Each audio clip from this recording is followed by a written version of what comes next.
we're setting up a bot script for automatic document archiving. The first step is to create a variable named maximum duration of execution.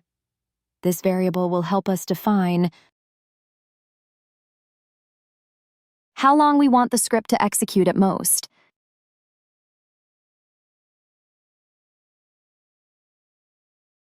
We'll define this duration in minutes from the current time. For the purposes of this video, we're setting it to 5 minutes. Next, we're creating a variable to define the maximum number of documents we want to delete.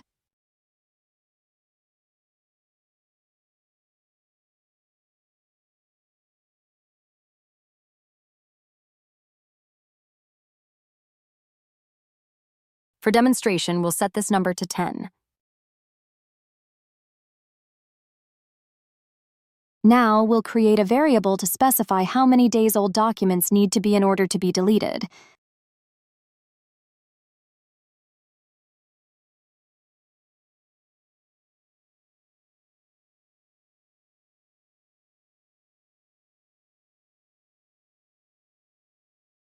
For this example, we'll set it to 3 days old. Next, we'll set up a variable to store the IDs of our documents. We'll start with sales order IDs.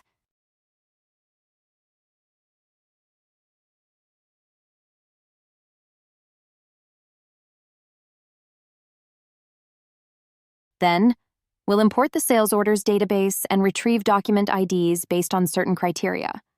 The first criterion will be the date range, which we'll set to be from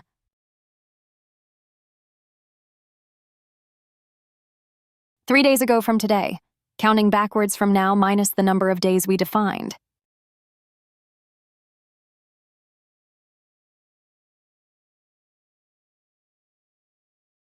The range will cover from 3 days ago up to today. Then we'll add an end block where we'll specify that we want documents with a status of completed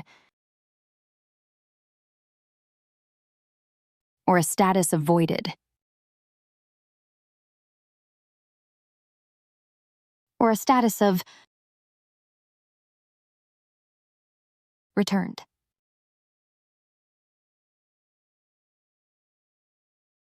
Once this is set up, we'll repeat the process for purchase orders and work orders. We'll import the database for purchase orders and work orders. We'll also create a variable for the purchase order IDs list. Using the same approach, we'll set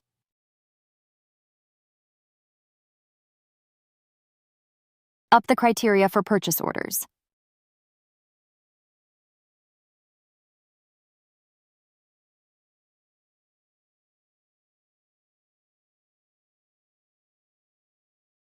This block can be duplicated.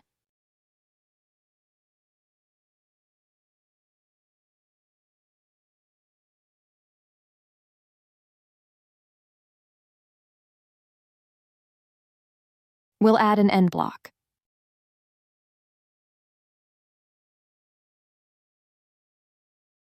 The status will similarly be completed.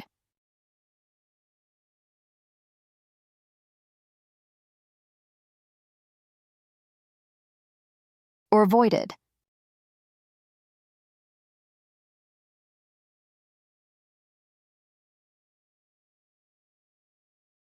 Or returned. Similarly, we'll do the same for work order documents. For work orders, we'll check only for the status completed and voided.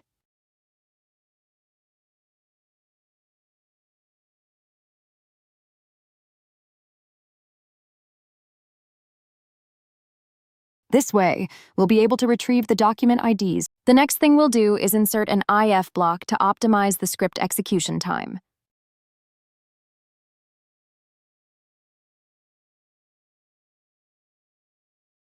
Here, we'll check whether the maximum number of documents we've defined is greater or less than the lengths of the lists that need to be deleted. So, we will sum up the lengths of these lists.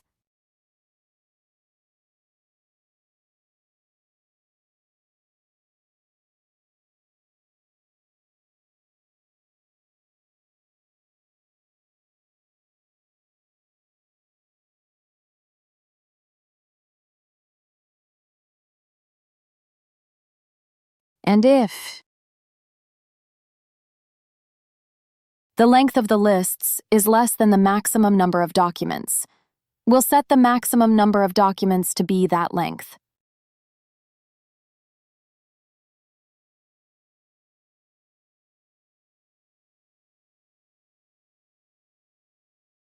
First, we'll create a loop using the count with loop feature, which we'll set to match the length of the maximum number of documents. Within this loop, we'll incorporate several if blocks. The first if block will check the length, specifically the duration set for the script execution, to see if the maximum execution time has been reached.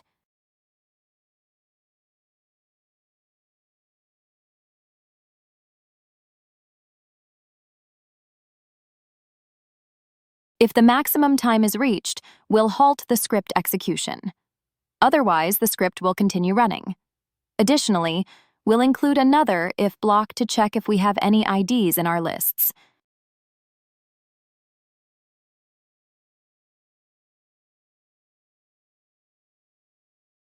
This step will concern what we do regarding sales orders. If there are no sales orders matching the specified criteria, we'll record this in a log file.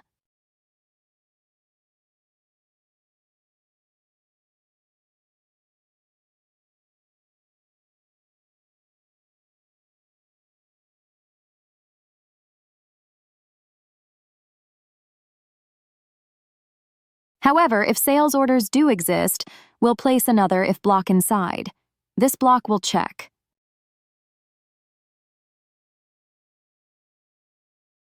The length of that list and execute the loop as many times as the length of the list, just as many times as the list is long.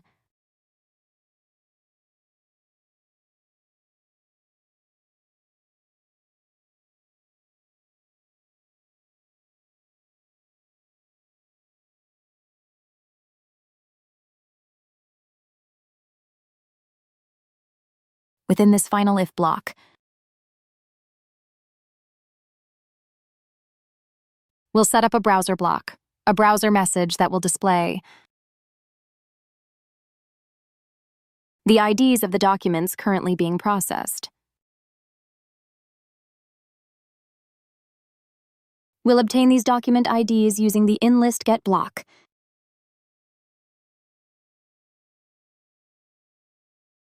Where the sequence number will be the index of this loop.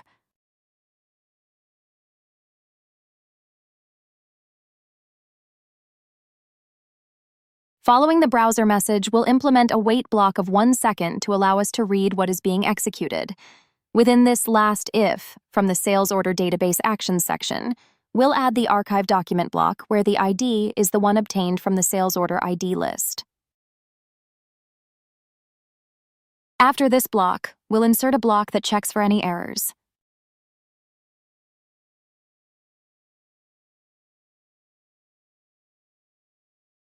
If an error occurs, we'll print a system message.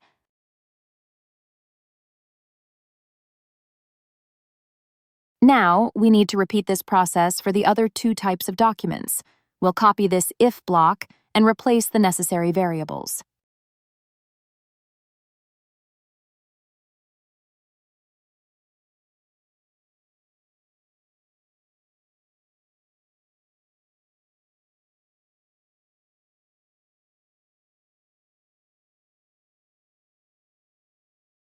Make sure to include the archive document, the old purchase order. Something about $1 or 2 is the call. What is the call? Yes, and a new block for checking if an error has occurred.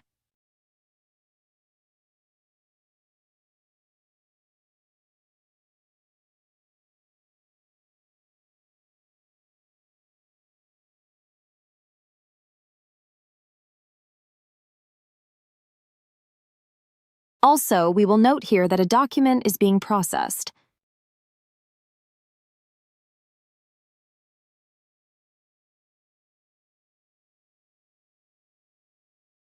For the purchase order with the ID, ensure the same for the sales order as well.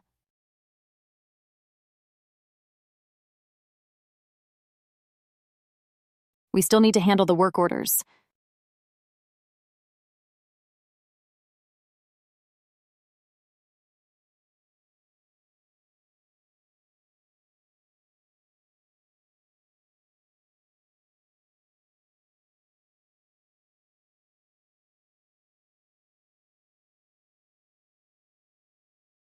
Replace these blocks as well.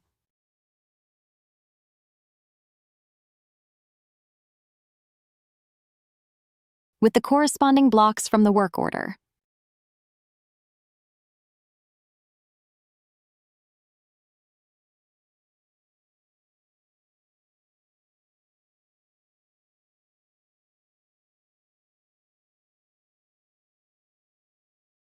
Here, make sure your archive document is not deleted, since we want to archive, not delete.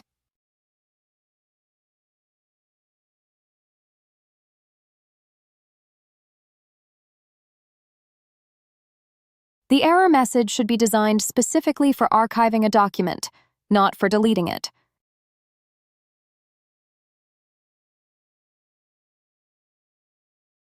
All right, let's go ahead and run the script to see it in action.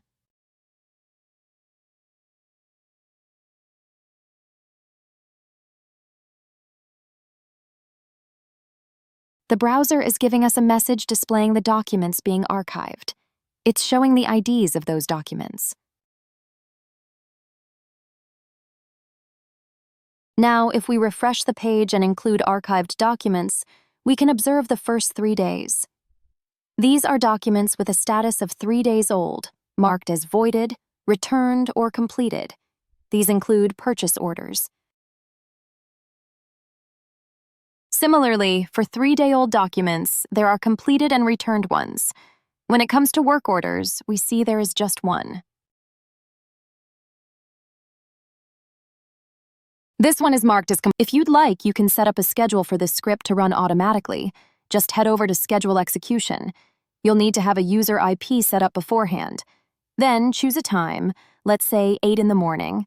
Click on Schedule, and your script will run by itself every day at 8 a.m.